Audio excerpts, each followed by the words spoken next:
Marilah mendengarkan pembacaan Injil pada hari ini. Tuhan bersamamu dan bersama rohmu. Inilah Injil menurut karangan Santo Lukas. Dimuliakanlah Tuhan.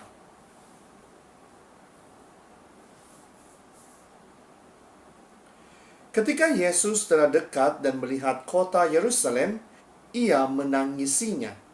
Katanya, "Wahai, betapa baiknya jika pada hari ini juga engkau mengerti apa yang perlu untuk damai sejahteramu.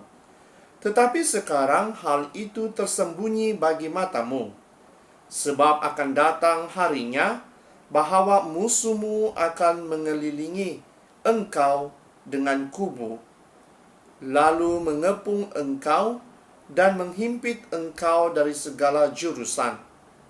Dan mereka akan membinasakan engkau beserta dengan pendudukmu, dan pada tembokmu mereka tidak akan membiarkan satu batu pun tinggal terletak di atas batu yang lain, karena engkau tidak mengetahui saat bila mana Allah melawat engkau." Demikianlah Injil Tuhan. Terpujilah Kristus. Saudara dan saudari yang seiman dalam Yesus Kristus, di dalam pembacaan Injil pada hari ini, kita mendengar bagaimana Yesus menangisi kota Yerusalem. Seperti yang kita tahu, Yerusalem adalah di mana tempat Yesus didera, dihukum, dan mati di kayu salib.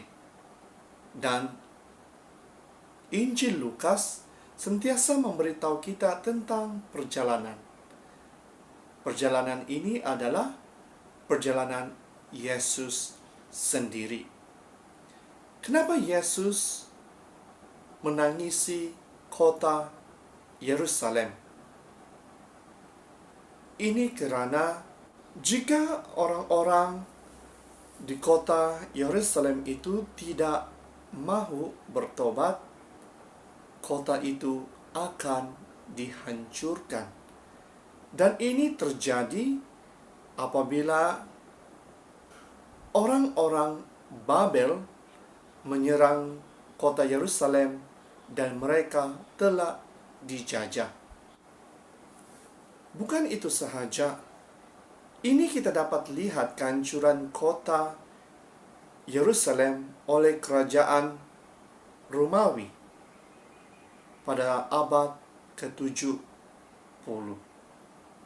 Jadi saudara dan saudari, beginilah kehidupan kita. Jika Yesus tidak ada di dalam diri kita, kehidupan kita akan terumbang-ambing. Sama seperti kota Yerusalem, jika mereka tidak bertobat, kota-kota itu akan dihancurkan oleh musuh-musuh mereka. Begitu juga dengan diri kita. Jika kita tidak mempunyai Yesus di dalam kehidupan kita, diri kita dipenuhi dengan kelemahan dan dosa-dosa kita. Jadi, yang hanya dapat menyelamatkan kita adalah melalui pertobatan kita kepada Tuhan. Jadi, saudara dan saudari, bagaimanakah cara kita bertobat? Cara kita bertobat bukan sahaja dengan melakukan sakramen pertobatan, tetapi juga dengan melakukan perkara-perkara yang baik, dengan membantu orang lain. Jadi, jangan pernah menunggu hari esok untuk melakukan sesuatu bagi diri kita, tetapi bermulalah pada saat ini. Dan di dalam Injil pada hari ini, ada beberapa perkara yang dapat kita pelajari. Yang pertama, seperti yang kita semua tahu, jika kita melakukan dosa, kita akan menghadapi kehancuran di dalam hidup kita. Kadangkala kita tidak menyadari bahwa kita memerlukan pertobatan di dalam kehidupan kita. Karena melalui pertobatan itu keselamatan akan diberikan. Jadi saudara dan saudari, jika kita inginkan keselamatan itu, marilah kita bertobat dan balik menuju ke kerajaan Allah melalui Yesus Kristus. Yang kedua, jika kita menangisi segala dosa-dosa yang telah kita lakukan atau penyesalan yang telah kita lakukan itu belum cukup, saudara dan saudari. Yang kita perlukan di dalam kehidupan kita, diri kita adalah pertobatan di atas segala kelemahan kita. Jadi, maukah kita bertobat dan balik kepada ajaran-ajaran gereja? Yang ketiga, kita semua hidup di dalam community. Tidak kira community kecil di dalam keluarga kita, maupun community besar yang kita ikut di dalam perkumpulan gereja. Dengarlah segala nasihat-nasihat yang diberikan oleh mereka. Karena kadangkala Tuhan menggunakan mereka untuk menegur kita.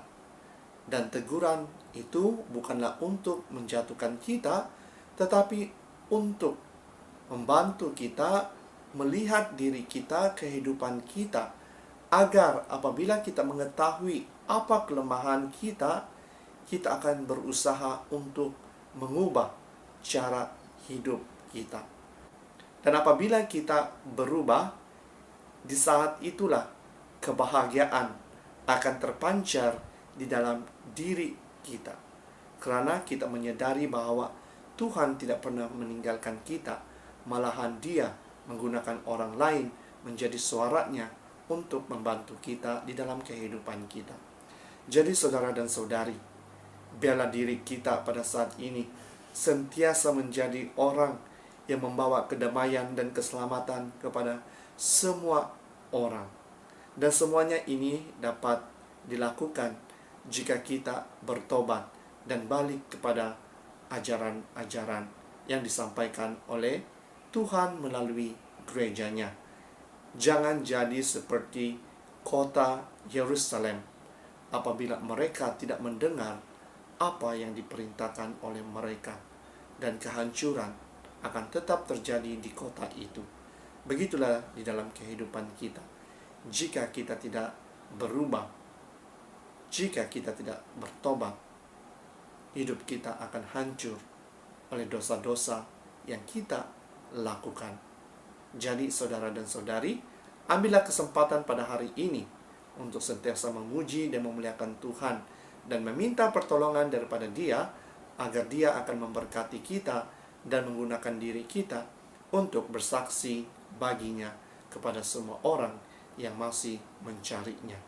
Dalam nama Bapa, Putra, dan Roh Kudus.